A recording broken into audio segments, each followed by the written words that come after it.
Alright guys, so today we're on Anime Vanguards. And today's video is actually a really exciting video. So the past week I've been grinding Anime Vanguard's new update, or actually let me phrase that, whenever the update came out is however long I've been grinding it for. And I got Ainz pretty quickly. I think I got him at like 13,000 pity. And to be honest, he's kind of underwhelming for me just because I look at numbers on one of them Anime Vanguard players. Yeah, but this update's been pretty good so far. It's new content that I'm sure everyone likes so far. So yeah, off camera I've been grinding the update a lot. Now the only thing I need to do now is evolve Jailer, which that should be pretty easy. So actually what we're going to do right now is that we're going to go into Namek Infinite mode and get the takedowns for Jailer. Now this should be pretty easy, might take me at least like 20 minutes or so. And then after this we have to grind Dark Essence, which that could take anywhere up to 10 minutes to an hour. Alright, so I'm gonna grind these takedowns and I'll see y'all in a minute. Alright, so we got all the kills for Jailer. Now I kind of did sit around in the Infinite for a little bit just to get some gems. Alright, let's go evolve him. After so long. Oh no, do we not have oh yeah, the Dark Essence. Oh no. Vicky, do you understand that you had 100 people waiting for you? Yeah. Oh my god. Come on, please. Oh my god. Please.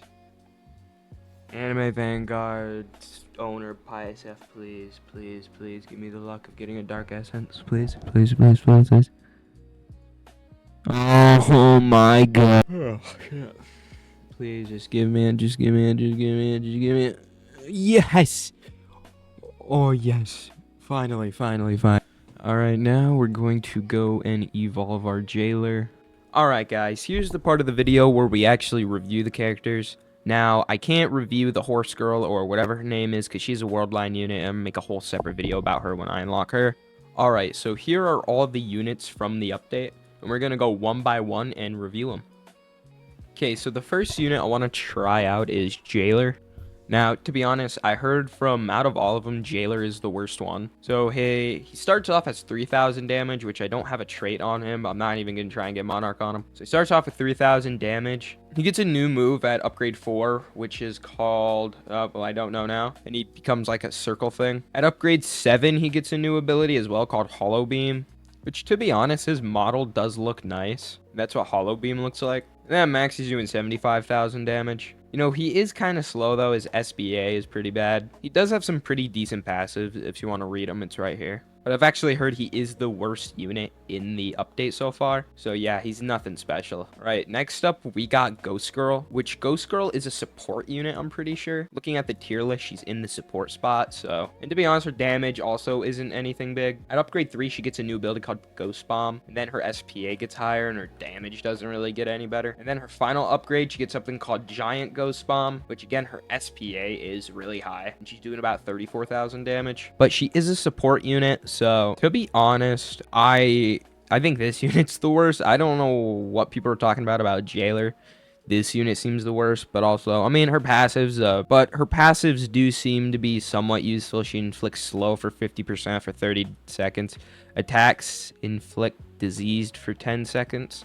So yeah, she's pretty decent support, I guess. Alright, so the next unit is Ghoul, which actually have shiny on Ghoul. So Ghoul, I haven't really heard anything good or bad about Ghoul. So I'm not even sure if she's good. So she has a passive called Flesh Eater, which increases the damage 1% every attack up to 50%. When damage buff is max, reduces SPA by 20. Okay, so yeah, she actually is pretty good. Shard Thrower. Leaves a shard at the enemy's location. When 10 shards are present, all shards recalled back to this unit. Each shard deals 30% of the unit's damage.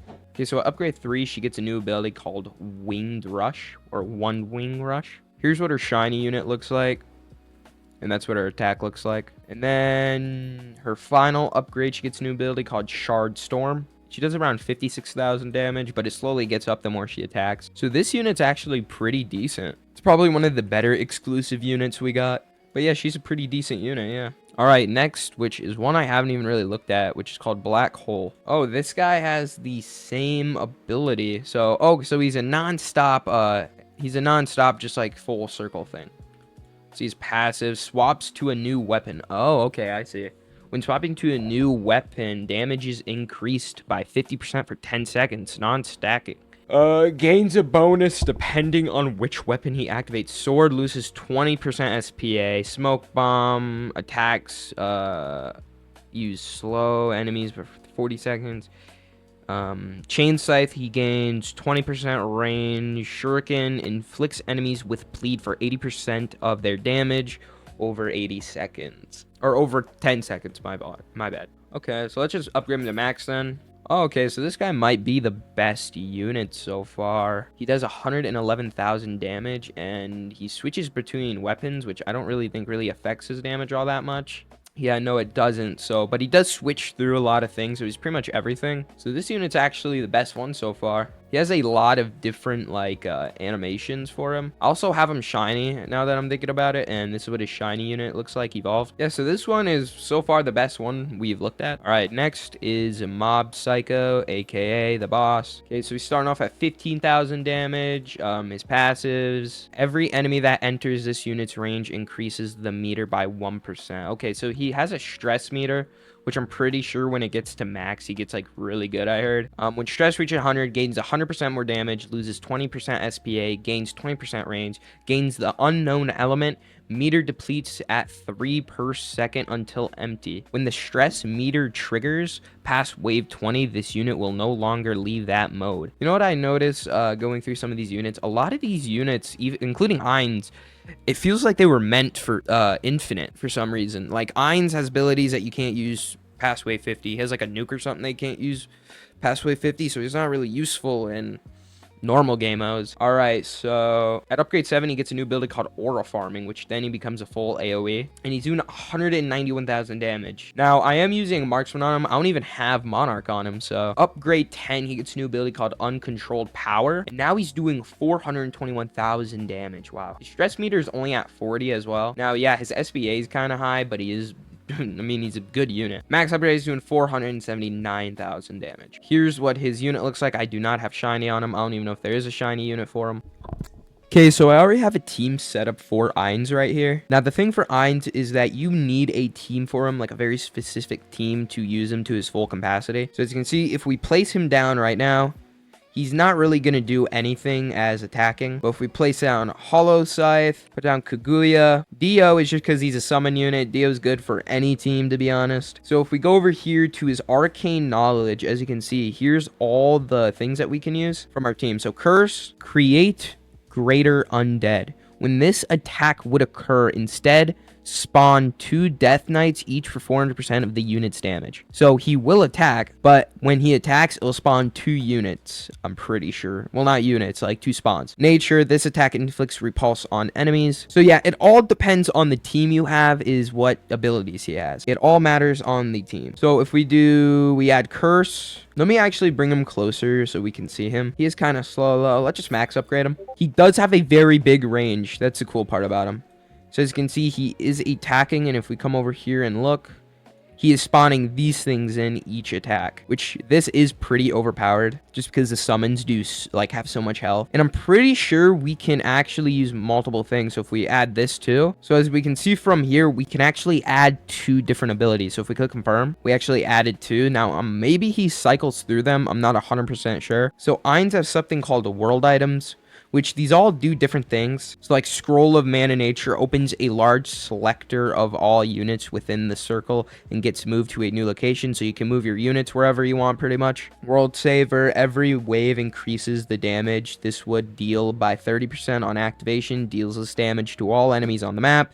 This one allows you to spawn any unit, so instead of a 6 unit team, you can have a 7 unit team. And then this one is, this is what I'm saying right here, that I think he's really like dominant in infinite mode, is because look at this. Input a number of your choice and rewrite reality. Now the thing about this is only useful after wave 50. So you can only get to wave 50 in infinite. So this unit is very good and infinite, but also good in almost anything, kind of. I mean, you can use him throughout almost everything and he'll be useful, but the main thing he's most dominant in is infinite. Oh, that's cool. I forgot about that. So any unit in his range that you like delete or get rid of, it keeps them there for a little while before getting rid of them completely. Okay, my game's starting to lag a little bit. Let's actually use the alt. Instantly kills all non-boss enemies, disabling any on-death mechanics, and they may have a bypass all immunities. All right, so let's use it.